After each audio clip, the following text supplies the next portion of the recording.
Hey, it's Sterling Valentine. Welcome to your Internet Marketing Masterclass on social media. I'm always interested in talking to people about social media because this is by far the topic that more people have different definitions for and different ideas about than almost any other topic. You know, it's funny when these sites come out for the first time, you think, well, maybe this will be the new thing, or this will be the thing that I'll use, and this is great, look what you can do with it. But very, very often it's difficult to put these sites into perspective. Yeah, they give you the ability to do new stuff, but so what? What does that stuff that you can do have anything to do with getting subscribers and sales? You know, very often we get distracted by the bright, shiny objects, and we end up spending time and investing time, energy, and money into using these sites when we're really not sure exactly how they're supposed to fit into our bigger picture. So we're going to start with some basics tonight and then move into some advanced strategies. And tonight it's a little bit of a different masterclass than usual because I don't just want to teach you what to do, but in this one I also really want to put it into perspective and context so that you understand this stuff, because nothing is more misunderstood and unfortunately used ineffectively as social media. So let's take a look at our objective for tonight. Our masterclass objective is to learn advanced strategies to effectively profit from social media sites like Facebook, Twitter, things like that. And when I say profit, you know, I also mean subscribers and sales. And we're going to also introduce a third element tonight about branding. So here's our bullets for tonight. We want to put social media into perspective as a marketer. This is the key #1 thing you need to do before you just start running off and pushing buttons on sites.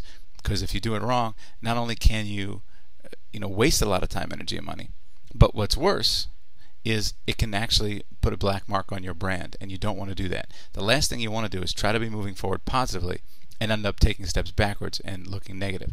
So unlike, let's say, technology, for example, technology is a big black hole where we can drop a lot of time, energy, and money into it, and then later on, 6 months later, say, what did I really accomplish? Not much. Well, at least you're still behind and you're only broken, frustrated. But with social media, you can really actually embarrass yourself or turn people off, and you really don't want to do that because it's a live streaming active conversation. We'll talk about that in a little bit. So as I said earlier, we're going to talk about how to use these social media sites to build subscribers, build sales, and also to build our branding. And this is the first time we're really talking about branding in detail in the Masterclass series, because the opportunity that social media provides us, the exposure, the connection, the viral nature, the spreading of it, it doesn't just give us an opportunity to build subscribers and sales, but it gives us an opportunity to be seen. It gives us what I like to call touch points, which I'll tell you about in a second. And these touch points don't necessarily have to lead to subscribers and sales right away. They can pre-lead to subscribers and sales. So having some good touch points is a very good basis for getting started. So I want to talk to you about those in a little bit. I'm going to give you some different ways to start a conversation online, because believe it or not, the social media world is just like any other cocktail party or office party. It's, sometimes people just stand against the walls and they don't really know how to start a conversation. And starting a conversation is vital, because social media ultimately is a conversation. In fact, all markets are conversations. And if you can't start a conversation and you can't participate in a conversation, you can't benefit from the conversation. So even though it sounds like, what is this, a public speaking class or something? Communications 101? Well, actually, kind of yes, because that's what social media is. Don't get hung up on the fact that there's websites with buttons and click things and all that. It's really about people. Everything at the end of the day is about people. So we're also going to talk about how to build anticipation and suspense through social media, and I'll give you a little extra last minute tip where you'd be surprised where to find some other hot social media sites. So let's get started. How do we put social media into perspective as a marketer? Well, let's take a look at our 3 key steps here for online success. We're talking about doing affiliate marketing. In case you're talking about doing something else, you can still fit it, but I'm talking about doing the kind of affiliate marketing that marketers have been doing for years and getting a big piece of the pie of some of the largest affiliate marketing programs all over the world. I mean, this is our focus in my work at Sterling Valentine's communities, if you want to call them that, where I really try to train my students to be branded affiliate marketers, to do list building, to drive traffic to squeeze pages, build a list, and send out relevant product and service offers to people on your list that you serve, the community that you serve. Send out relevant product and service offers that they would benefit from, and hopefully, get a piece of that pie like everybody else is. So when you take a look at the basics here, They don't change. Attraction, capture, and monetization. We're going to talk about how social media plays into this. So let's go over these briefly. So attraction is the first step. People are out here in the jungle, out there in the environment, and they don't know anything about you. So first they have to find you. You have to get found. How do I find out about you? Well, somewhere along the way they have to trip over some kind of traffic trigger. And in social media, these traffic triggers are touch points, are places where people can bump into you for the first time. So you might ask somebody, hey, how did you meet so-and-so? And they'd say, well, I first bumped into him at a convention, and or something like that. This is the first touch point where we actually meet somebody. It doesn't have to be the time where we actually get them to become our subscriber and make a sale, but it's a good starting point to begin the conversation. And remember, it's all about conversations. So the prospects can find us through our traffic trigger, through these touch points, and then usually there's a call to action of some kind to click through to the next step. Now, in social media, you actually can not only do your own traffic triggers, but other people can help with this too. For example, if somebody virally shares something that they retweet your tweets, and we'll talk about those in a second, or they'll post a link to something that you posted. So it's a great way for other people to do a lot of the work for you in building your brand and building your subscribers and building your sales. So once somebody finds out about you, there's usually some type of call to action, whether it's, hey, go read this blog post from my really good friend, or wow, I saw this tweet, it was so cool, I wanted to retweet it, something like that. Or it's just your own thing that you've put out there. No matter what, there is a click-through, there is some kind of call to action. There's a, hey, go look at this element involved, right? And so when they go there, the typical way we teach when driving sort of direct traffic to this affiliate marketing model, the list building model, is that they go to the squeeze page immediately. In social media's case, they can go to something that's a pre-squeeze, like a blog post that has a sidebar with an opt-in form on it, or they can just go to a Facebook page, a fan page that has an opt-in form or something like that. And very often, these initial touch points, these multiple layers of, well, first I saw a tweet about it, and then I read the blog post, and then I read some other blog post by this person, and then I went to their squeeze page and downloaded their free ebook. You can see how there are layers involved, but very often this is how the introduction and communication and conversation starts. After that, as we know, we monetize by sending relevant product and service offers to the people on your list from either your affiliate partners or your own self. If you develop your own content, that's cool too. And so this is the basic framework, because when we talk about social media, I can't tell you the number of times the social media training that I've seen starts off with this, breathlessly excited person saying, wow, this new super site is really great, and look at all the things, and they focus on the tool, and they don't focus on the job. But the tool is just a tool for the job. The job is increase branding, increase subscribers, increase sales. That's your job. So the tool is only useful if you can use it quickly, easily, and effectively, inexpensively, to do that. Don't get hung up on the latest and greatest bright, shiny object syndrome. In fact, most social media in the beginning may actually be too much too soon. It can even be a waste of your time and counterproductive, as I said before. So we're going to focus on just a couple basic things to do to make this really, really work for you. But before we can set things up, we have to understand the context. So as a marketer, what does social media allow you to do? Well, let me tell you what. Markets are about conversations, right? In fact, it's been said that any market is just a series of conversations. If you remember that Wall Street, where the stock exchange is, the stock exchange actually wasn't originally in a building. It was a bunch of guys that would gather together under a particular tree and trade stocks. That's the truth. And then eventually they were getting rained on, and they said, why don't we move this into a room in a building? And then the New York Stock Exchange was born, which is now a huge market. But it's really just a bunch of conversations. So people are talking anyway. And the thing about social media is that social media has given us the ability to do something really long-winded called disintermediation. What the heck is disintermediation? Well, let's break down this word. Dis means un or not, or the reverse of. Intermediary, right? And I'll put RY here. What is an intermediary? It's a go-between. That's a person who's between you and somebody else. And the best way to look at this is for example, the internet has been the great leveling playing field. It levels the playing field. They call it the great leveler. Let's go back into a different metaphor so I can help you understand disintermediation and how powerful it is. If you guys remember back in the 50s or 60s, I don't remember exactly when, but I know there was a guy named Ed Sullivan, and he had a show called The Ed Sullivan Show, and a band called the Beatles came on The Ed Sullivan Show and became worldwide hits, especially in America, because the Ed Sullivan Show broke the act, so to speak. The Ed Sullivan Show introduced the band to the United States. And many argue that if it wasn't for the Ed Sullivan appearance, the Beatles wouldn't have been as big as they were, because Ed Sullivan beamed them into all the homes in the world. So you have the audience, you have the gatekeeper, and then you have the whatever artist, for the sake of this conversation, right? The artist. So the gatekeeper, you can see, is in between the audience and the artist. He is an intermediary. And what's the problem with this model? Well, the problem is that the good news is, if Ed Sullivan says you're on the show, great, you're on the show and you made it. But what happens if Ed Sullivan says you're not on the show? Can you still, as an artist, reach that audience? Can you still just reach as many people? Well, no, actually, because it's a triangle. It's a command and control model. He decides who gets through this gate and who doesn't.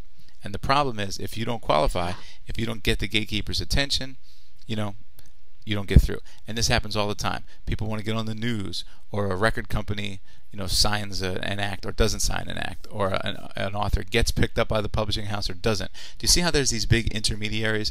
Television, magazines, newspapers, media, record companies, etc., movie production companies.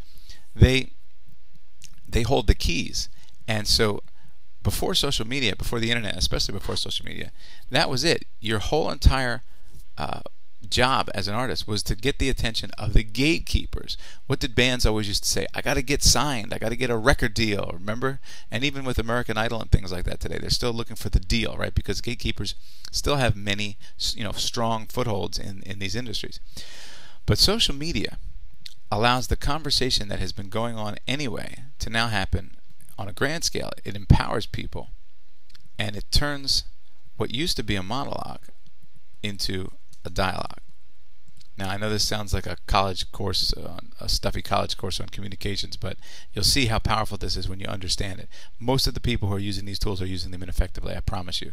Most of the time, people who are using Twitter or Facebook, you'll see marketers have no Twitter following and a bunch of posts, buy this thing now, and no followers, because they're using it wrong. I mean, yeah, they're on Twitter, congratulations, but other than that, they're totally using it ineffectively, and they're not getting any results from it. So unless you've gotten superior results, fantastic results from social media, then you might benefit from considering that this stuff is important, because this is the base of this stuff. This is what you build it on. This is the foundation.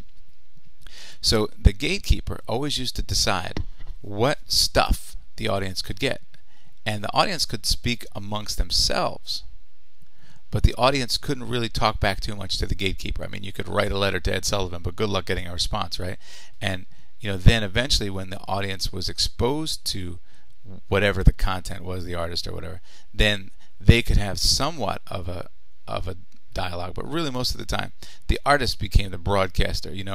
Broadcasting down to the audience, putting out movies or records or books or whatever, and then you just take it. That's your job, is to pay for it. And you can speak amongst yourselves in a conversation, but ultimately the intermediaries held such power that your conversation was secondary.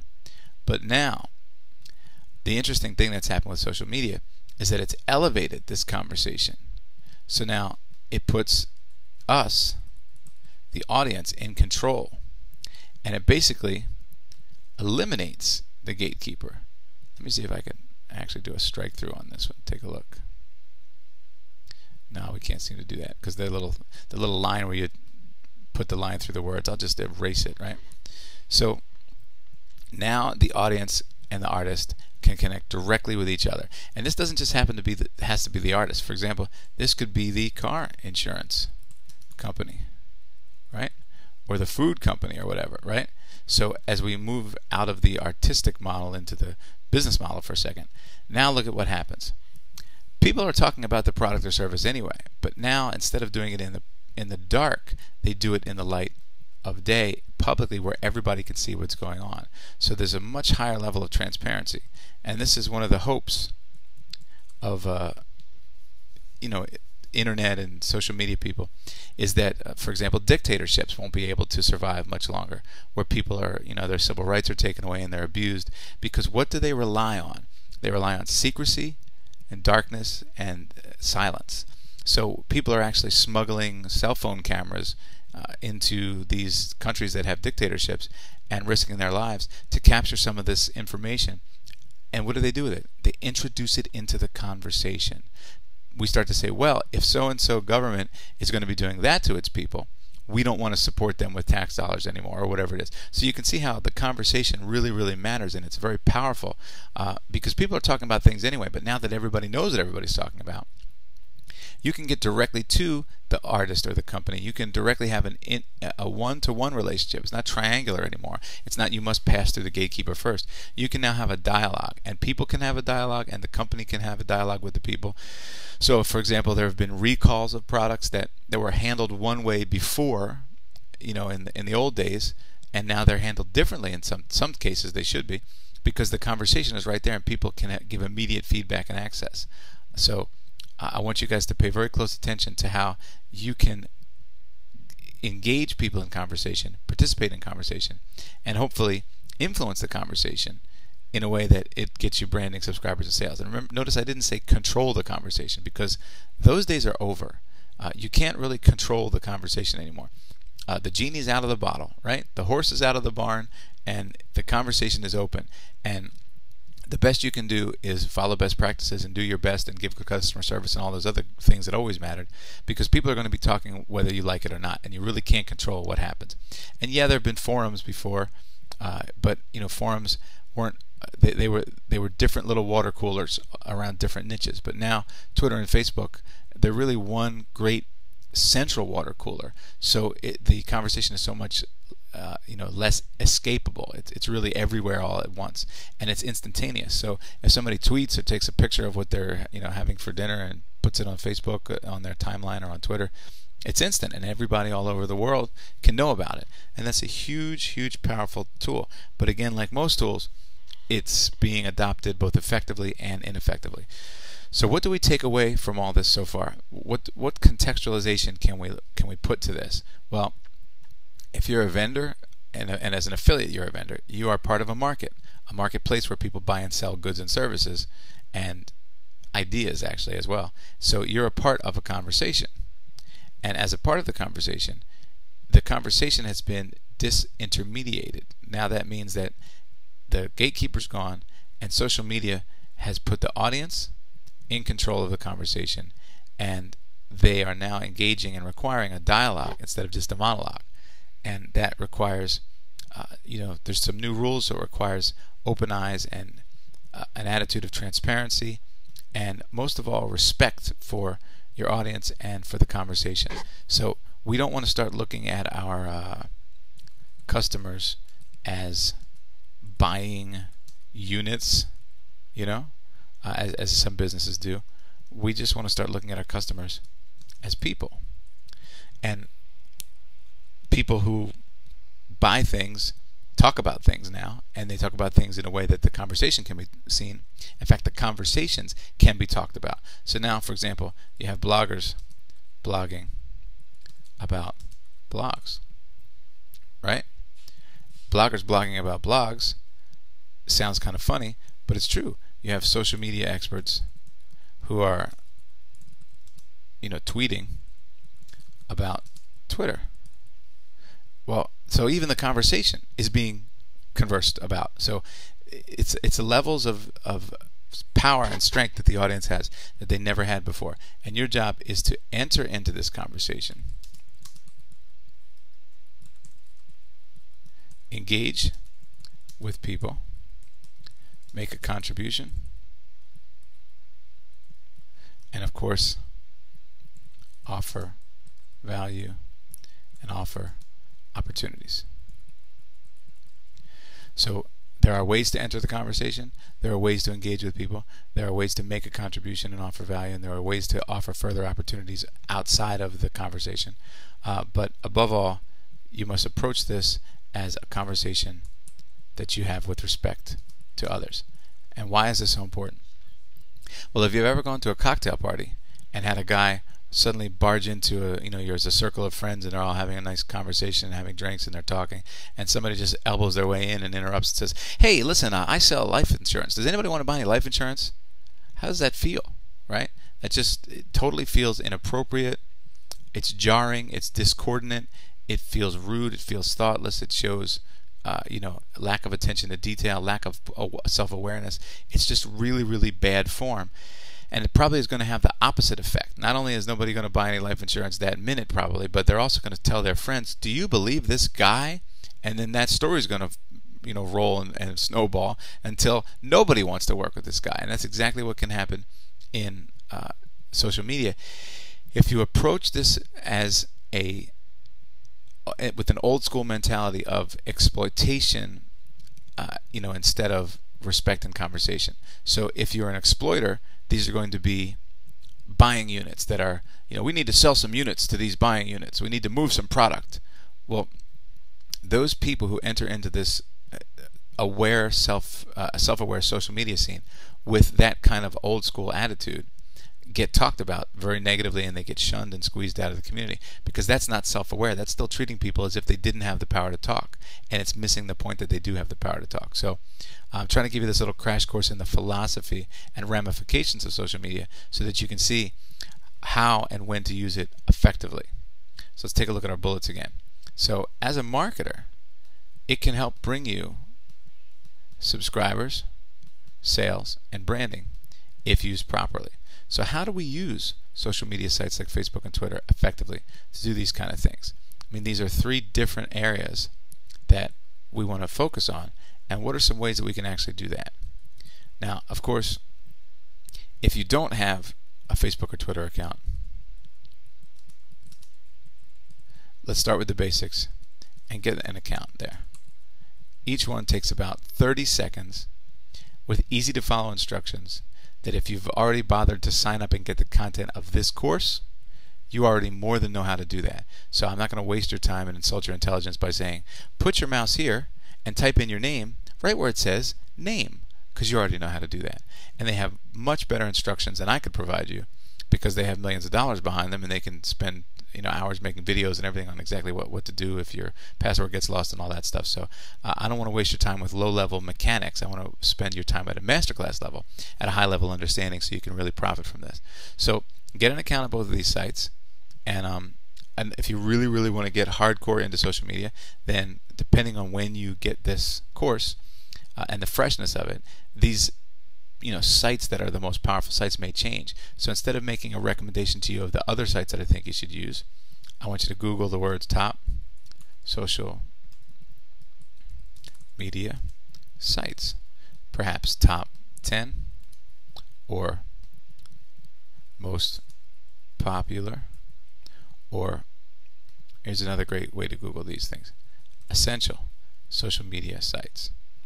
And if you really want to get sexy, you can also type in internet marketing social media.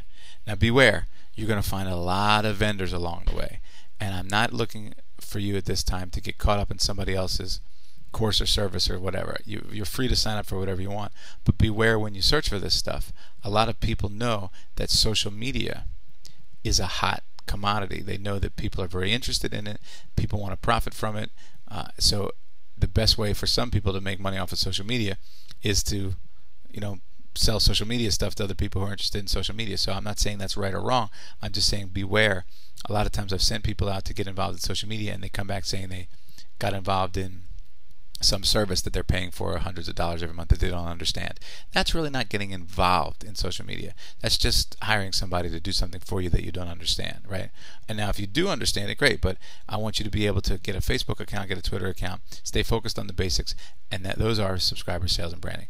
Let me actually move these around and handle these individually, I should say. So, subscribers. How do we use Facebook and Twitter effectively to get subscribers? Well, we know that the main pivot point, let me pull up that slide again. The main pivot point here is the squeeze page. You see how the traffic triggers are on one side and the monetization is on the other side. People on the left, emails on the right, opportunities to purchase. So what's right in the center of this seesaw is the squeeze page. So whether it's a squeeze page or a squeeze in the sidebar or wherever you put it, the point is that you want to be able to get an opt-in. And depending on when you get this course, you may or may not have yet seen opt-ins also besides via email as SMS. You can also have smartphone apps. So however we're talking about getting people to opt in, the opt-in in our case is getting people to join, as they say, your maybe lake, that Robert Allen calls it. Maybe lake is, if you imagine a lake stocked with fish, they are maybe interested in what you have, but they're not necessarily buyers. They're just people who are possibly interested. You're worth listening to, but you're not necessarily somebody I'm definitely going to buy from. And this is why two-step marketing, a little side note here, is why two-step marketing is very important. Many people try to drive the traffic triggers directly to the product offers without doing the middle step of getting them to opt in. And that's very dangerous because, as we talked about in many other master classes, people bounce off, they never opt in, and then you never have a chance to get them again. But you still spent the hard-earned time, energy, and money to get them there. So that's not a good idea. So that's why we try to stock the maybe lake first by getting people on our list, and then giving them products and services that they have an opportunity to pay us. So when you take a look at subscribers, you want to get people to something that they can opt in to, right? Some kind of choice where they can join you, right? That's what it's about, joining your conversation, if you will. So there are many ways to use Facebook and Twitter to do that. The most direct ways are the raw way, which is to just make an invitation to people to grab a freebie. What the last thing you want to do on social media is try to make a sales pitch. And if you understand two-step marketing, you'll understand that offering a free product, a free service, a free value, whether it's a consultation or a downloadable report or something like that, to me is the best way to make a sales pitch for the sales pitch. We talked about getting people on your maybe list. The sales pitch comes later when they know you, like you, and trust you. But for right now, you just want to get them into the conversation by providing a value up front so that then they're on your list and you have multiple time-based opportunities to offer them multiple products and services. So grabbing a freebie is a great way to give a sales pitch to the sales pitch. It's not saying, hey, I want to sell you something. It's saying, let me just give you something and give you an easy way to say yes, with the understanding that you've given me your permission to possibly give you a sales pitch later on that you can opt out of any time. So it's really making a sales pitch to them for the opportunity to be able to make sales pitches later. That's why I call it the two-step marketing process, the sales pitch to the sales pitch, right? Hey, can I give you some sales pitches a little bit later on if the value I give you up front is good enough? Right? That's a sales pitch, but the only sale I'm selling is the relationship, because the first sale should always in your mind be a relationship sale. And the way we do relationship, the way we build good relationships, is provide value without expectation for compensation.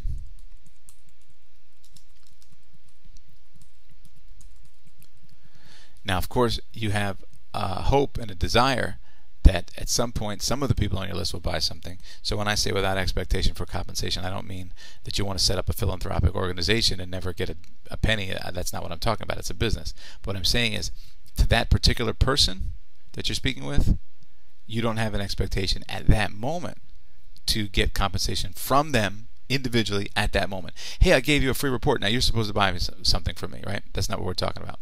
So how do we get people to opt in by providing a freebie?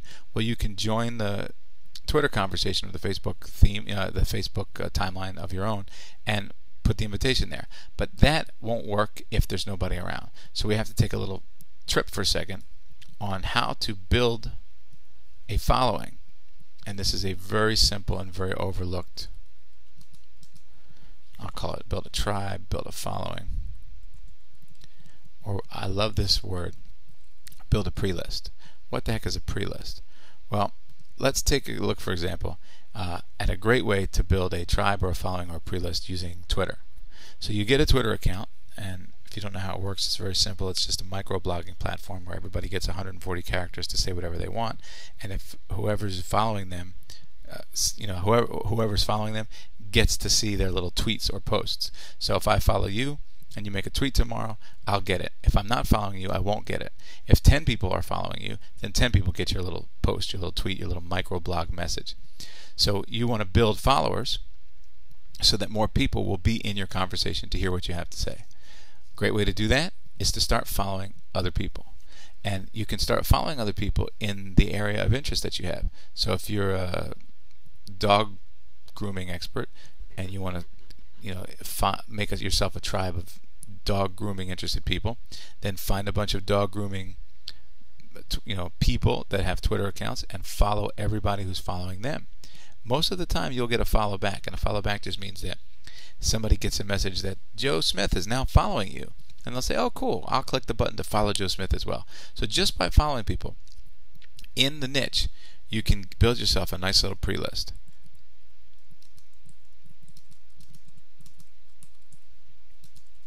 Especially experts and their followings. That's a great way to get the job done quickly because you're leveraging other people's work. So if there's an expert in dog grooming who took the last 5 years to build a big Twitter following, you can follow some of his followers, and those that are interested in the dog grooming part that follow you back. Now you have your own pre-list. It's not necessarily a list, but it's a pre-list. That means these are good candidates of people that may join your list. I'll call these candidates of future list members, right?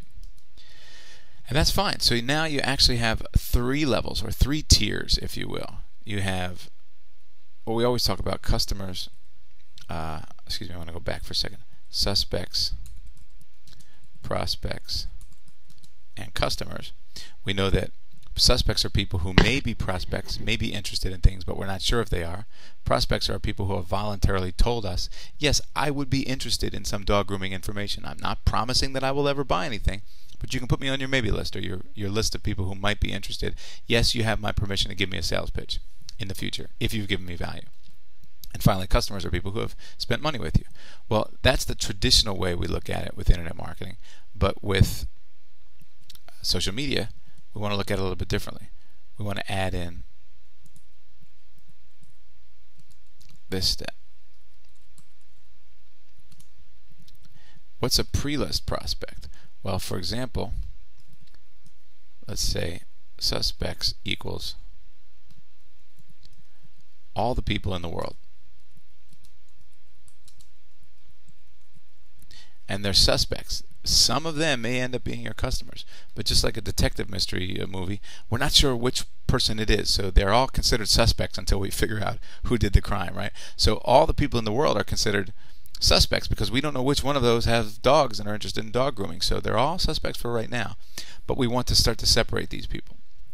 So we build a pre-list of prospects, and that is either a Twitter or Facebook following, fans, if you will. And these pre-list prospects are people who have joined Facebook or Twitter and followed you so that they're in your Facebook or Twitter following. But remember, who owns that data? Who owns what's on Twitter? Who owns what's on Facebook? Twitter and Facebook do. Who controls your access to the people who are in your following on Twitter or Facebook? Twitter and Facebook do.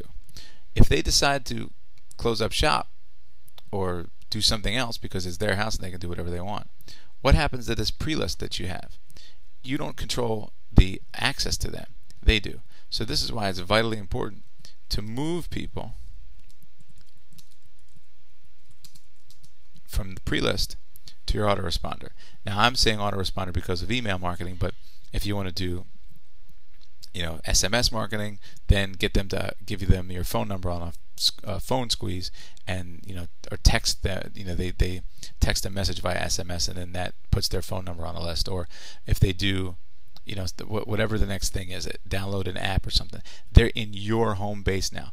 They went from Nowheresville as suspects to in a list, so to speak, but in a list that you don't control, to a list that you do control, your list, right?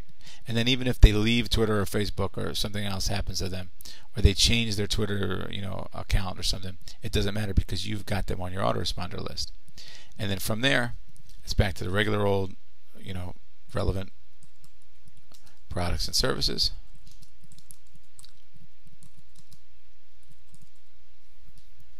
Hopefully somebody becomes a customer. So we want to move them from pre-list prospect to prospect. They've already moved themselves from suspect to the internet. They've already gone from somebody who's just walking around in the world to somebody who's also on Twitter.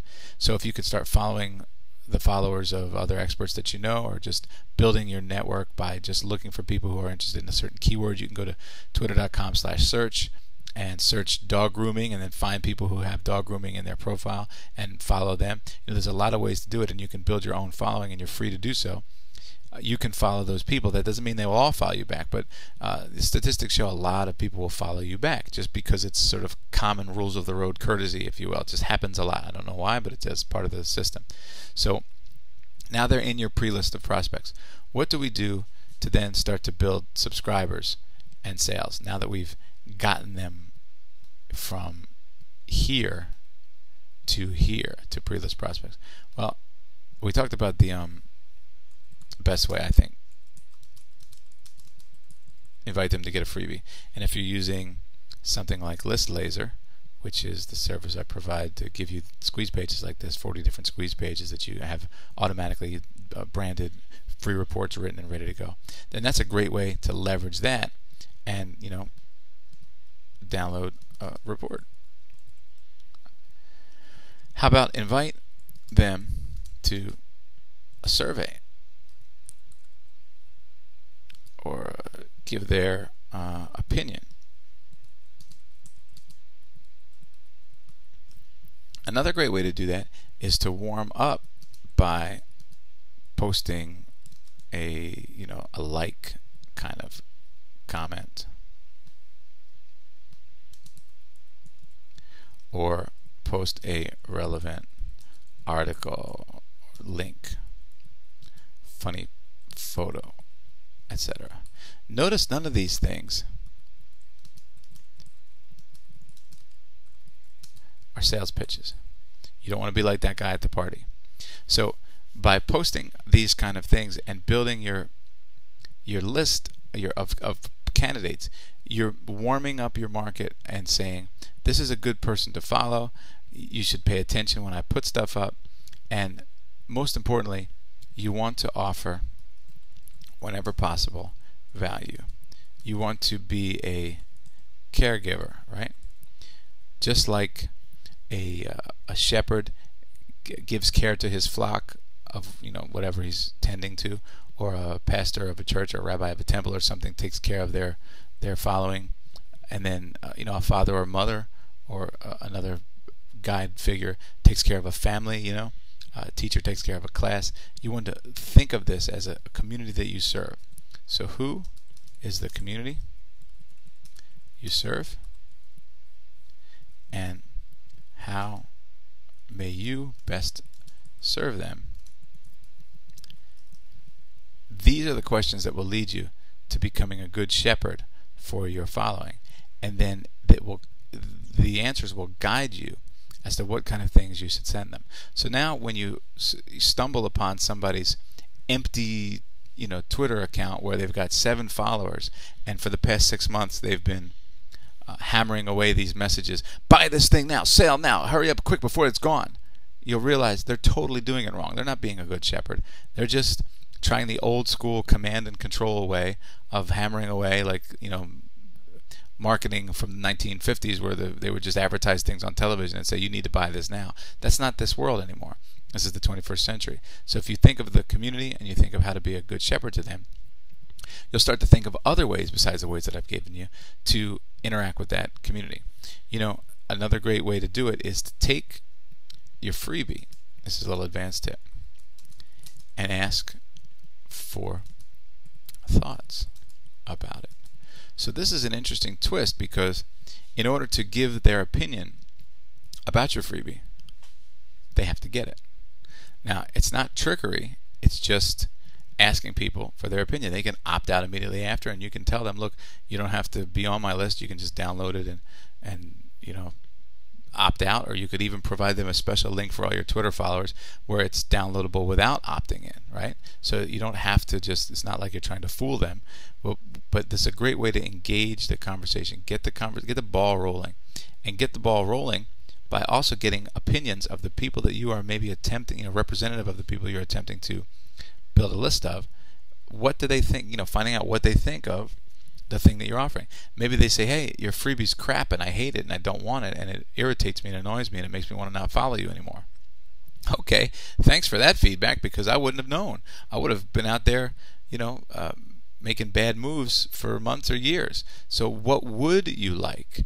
You know, you can invite them to take a survey, as I said, and ask. You know, this is a great way to find things out, because people like talking, people like sharing, people like others who find what they say interesting.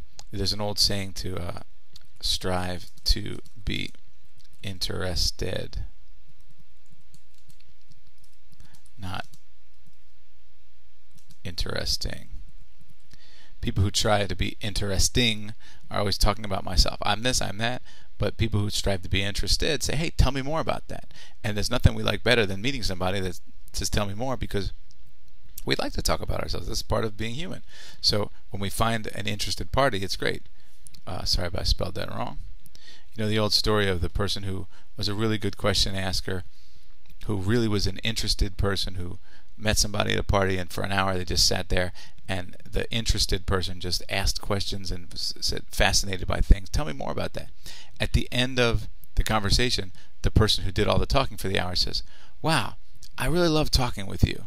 And the other person thinks, well, yeah, because you did all the talking, you know. So, but the point is, if you're interested and want to get their opinion, you will be armed with the knowledge that they have, that they're transferring what they think and feel over to you.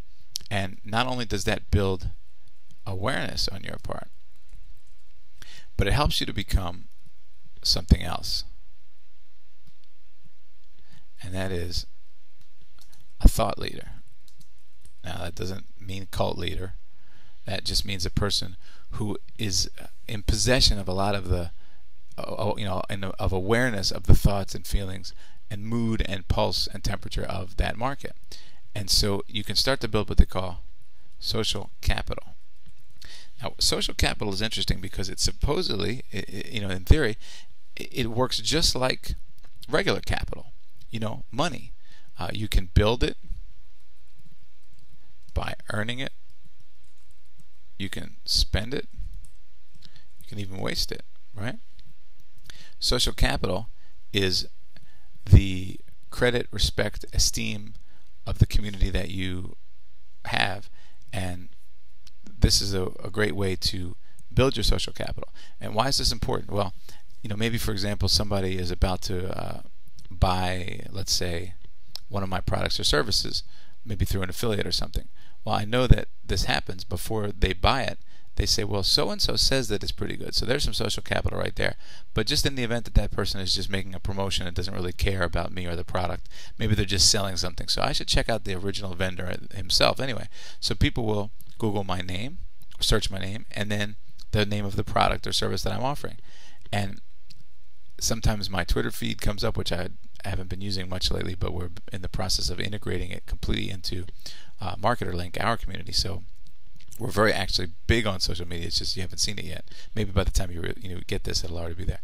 But also, they'll check out other conversations, like in forums or things like that, where it's been really, really discussed already, and people will find what kind of social capital this person has. So on forums, for example, they'll find a thread, and somebody else will come in and say, Sterling, I had a good experience with him, or somebody else will say I didn't, and then how did I answer that, or did I even answer it? A lot of people, there's just forums where they're getting torn apart and they never even answer anything. You say, well, that's not a good sign, right?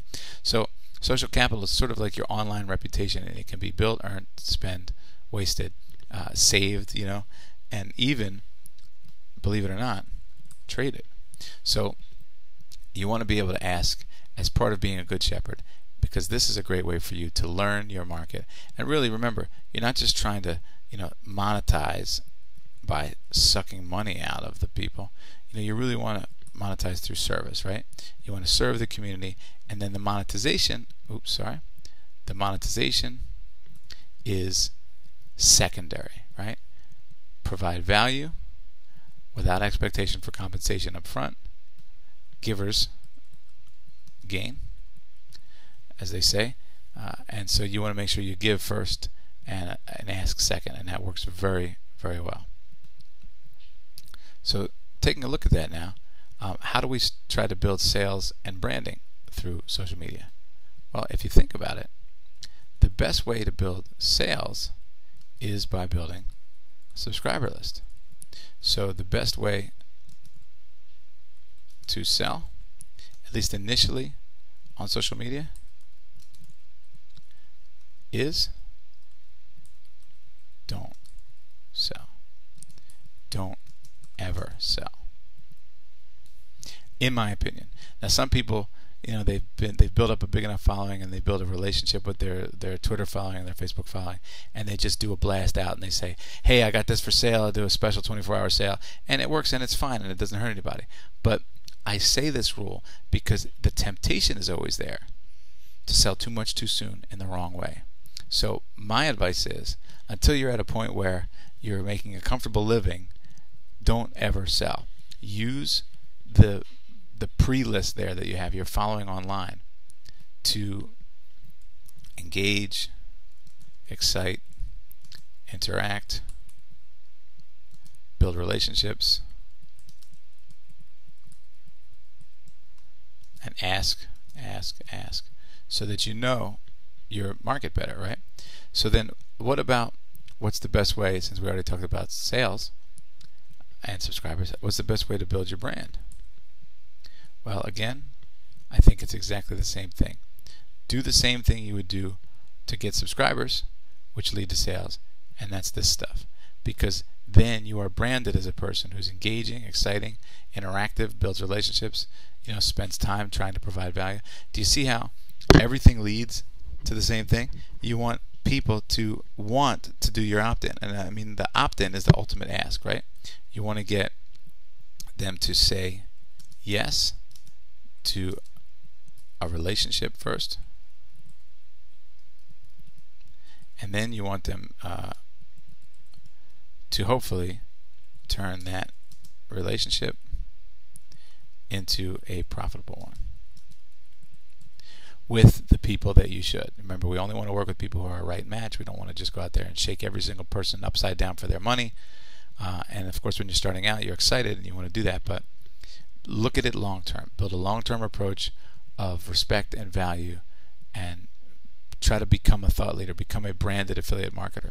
So when we go back to this now, and with this philosophy, take a look at this slide where we talked about being a branded affiliate marketer.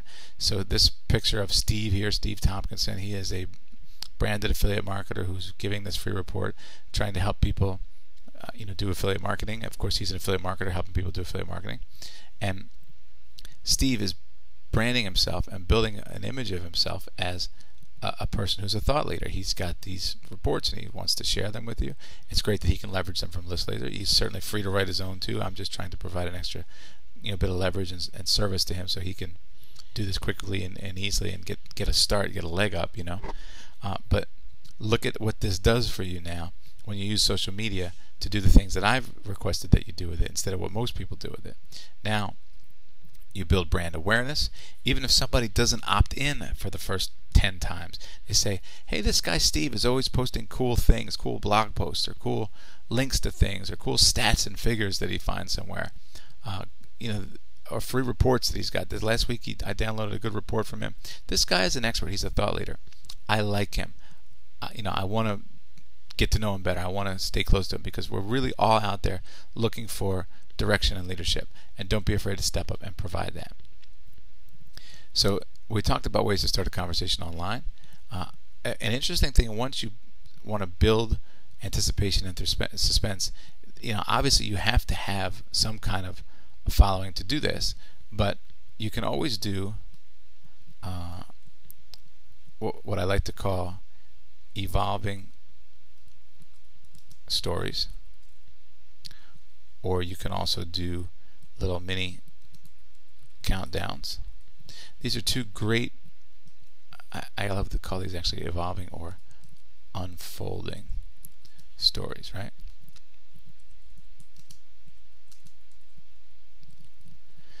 So for example, evolving or unfolding stories, you might say, today I'm continuing my review of this product, or I'm going to go on a diet starting on Friday if you're in the weight loss niche. So you start to build the anticipation by doing a mini countdown. You start telling people, sharing your results, unfolding what's happening in real time. Tomorrow I'm going to try this. I'll let you know how it goes. You see how you can keep people involved? We want to use hooks that are open loops. This is more of an advanced strategy to build anticipation and suspense. But an open loop requires closure from the mind. And I want to talk to you about something called the Zeigarnik effect. I'm not sure if I'm spelling it right, but if you Google it, it'll still come up even misspelled. And here's the Zeigarnik effect. It means that if something is left open, then the mind feels the need. It's just a knee-jerk reaction. The mind feels the need to close that loop. So, for example, a person, I think it was a psychologist or a scientist named Zeigarnik, was at a restaurant and watching the different waiters and waitresses. Whenever the waiter or waitress still had an outstanding bill at the table, they could remember everything about what the people ordered and all that stuff. The details were very fresh in their mind because the bill hadn't been paid yet. Once the bill was paid, if you asked the waiter or waitress what the people had, they forgot. They'd automatically left their mind. And so the scientist says that this is the effect that they were talking about, which got named after them, the Zeigarnik effect, that when there's still an open loop, when there's still something hanging out there unresolved, it makes our mind pay attention. So until that bill is paid, they're very, very focused and they follow what's happening. So how does this work in marketing? Well, in the old days of the direct sales letters, the print direct mail days, you might have gotten a direct mail piece that was like a 4 or 6 page letter to invite you to do something, buy gold or subscribe to a magazine or whatever it is. And it would start off with, when my 5-year-old daughter came home from school and told me what she told me, the news was shocking and I couldn't believe what happened next. But before I tell you that, let me tell you the story of how I got into the gold selling business. Well, right there, they've just opened a loop. They've stuck a hook into the interaction that now you say, well, I want to hear what the daughter said. I want to know what the thing was that you're referring to, the mystery thing. So by starting this little mystery, you're now in a heightened state of awareness while you read the other stuff. The other stuff is the stuff they want you to read. So if they had just started off saying in the letter, for example, let me tell you how I got started in the gold business. Well, you'd crumple up the letter and throw it away because nobody cares what's in it for me. But when the very same letter content is provided with somebody's open loop hook like that, the Zeigarnik effect takes place. And they say, when my daughter told me what she told me, I was shocked. So before I tell you that, there's this. Well, now this part, whatever they want you to read, you're very, very aware of and heightened, and you're speeding through it because you want to get to the part where they tell you what the daughter said. Very strong, powerful effect on the mind. So you'll notice this on the news. They'll say, coming up next, after the commercial, we're going to show you a man who blah, blah, blah, right? Or sometimes they'll do it where they say, here's a little quiz. Who was the Cy Young Award winner in the 1938 New York Mets team? Was it A, so-and-so, B, so-and-so, or C, so-and-so? The answer, up next. And then you're sitting there with a cliffhanger, right? They used to call these movies cliffhangers because in the old days when they had serials, S-E-R-I-A-L-S, a serial movie was a movie that came out in parts, part after part after part after part, sometimes even weekly. So you would see the adventures of so-and-so, the hero, and every week something would happen. Well, they wanted you to come back to the theater, so at the end of the episode they'd have the hero hanging from the cliff, a cliff hanger. What do? You have to come back to see if he fell off or not. Come back for more, right? That's how they did it. So sharing your results, telling a story, telling a mini countdown, it's not manipulative, a hypnotic tactic. It's just what human beings do all the time. People even do it accidentally with each other. They say, "Oh my God, I went to this party and it was great, but by the way, blah blah blah," and they start telling you something else, and you say, "No, no, no, go back to telling me the other thing. I've been waiting. You're distracting me from what I want to know from you." So we even get irritated when our friends and relatives do this to us. So it's just a very powerful effect, and it comes out when you share an unfolding story or a mini countdown. Sharing results over time, you want to reveal things. So this is a very, very popular and powerful way to communicate with your audience. So you could say, over the next 10 days, I'm going to be telling you the 10 most important things I think about this, or tell you the 7 secrets or mysteries or whatever. It's just very, very powerful because it leaves an open loop. So you want to keep that loop open and interesting, so that people want to come back and get closure. And you can then further split this into getting people's opinions on each thing. So I'm going to review 10 different products. So today's first product out of 10 is this one, and then we can have a conversation about that, etc. So you can multiply and add on these things. It's a great tactic. So finally, where to find the other hot social media sites. And originally I had a site or two I wanted to give you. I wanted to say, so I want you to look here, here, and here in order to be on the next big thing. But how do you find what's next when the next big thing is over, or the next big thing has been replaced by something else? Well, here's how to do it. Plug in to the conversation and ask, where are people going? What are they doing? What other sites are you using? What sites have been effective for you? Because these sites are launched. Venture capital money is flying around everywhere. These sites are launched, by breakfast there's 3 of them, and by lunch there's another 3 of them. So they change. It's an ever-moving, hyper-competitive moving target. So the important thing is stay plugged in and connected to the conversation. Stay connected by asking questions and posting information, because then you can actually use your connections in your pre-list, your Twitter, your Facebook followings, to not just be your fans, but also friends. So when you do that, you'll be able to actually not only build a following, but actually get a sense of what your market is feeling and thinking. You'll become a thought leader, you'll build your brand, and hopefully that can lead to subscribers and sales. And it'll just make you overall a better marketer. So I hope you enjoyed your social media masterclass, and I'd love to hear from you how you use these techniques and tactics and philosophies to build your own social media following and subscribers and sales. That would mean a lot to me. So get in touch at sterlingvalentine.com, and I'll see you on the internet.